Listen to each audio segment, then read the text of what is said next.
అందరికీ తొలి ఏకాదశి శుభాకాంక్షలు. ఏకాదశి వచ్చిందంటే పండగలన్నీ ఇప్పుడు స్టార్ట్ అవ్వబోతున్నాయి అన్నమాట.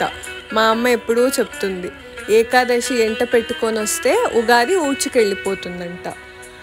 ఇక్కడేమో దేవుడింట్లో మా అమ్మవారిని పద్మావతి దేవిలాగా అలంకారం చేశాము. పోయిన సంవత్సరము అమ్మవారిని వెంకటేశ్వర స్వామిలాగా అంటే గోచి చీర కట్టి అలంకారం చేశామన్నమాట. ఇక్కడ ఇందాక చూపించింది మా లడ్డు గోపాలుడు, ఇదేమో మా దేవుడిల్లు. తొలి ఏకాదశిని శయన ఏకాదశి అంటారు కాబట్టి స్వామి శయనానికి కావాల్సిన అన్ని ఏర్పాట్లు ఇక్కడ చేస్తున్నాము. స్వామి ఈరోజు పడుకున్నాక మళ్ళీ కార్తీక మాసంలోని ఉత్తాన ఏకాదశి రోజు కొంచెం కదులుతారంట. తర్వాత మార్గశిర మాసంలో వచ్చే వైకుంఠ ఏకాదశికి పూర్తిగా స్వామివారు లేస్తారంట. ఇక్కడేమో రాధాకృష్ణులిద్దరిని సాయంకాలం వేళ తోటలో విహరిస్తున్నట్టుగా కూర్చోపెట్టాము.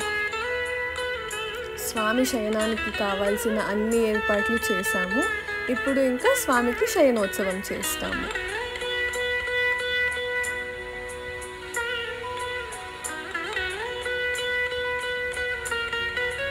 ఈయన మా లడ్డు గోపాల్. లడ్డు గోపాల్ అంటే కూడా విష్ణుమూర్తి రూపమే కాబట్టి మా లడ్డు గోపాల్ని ఉయ్యాలలో పెట్టి పవళింపు సేవకి అంతా రెడీ చేశాము.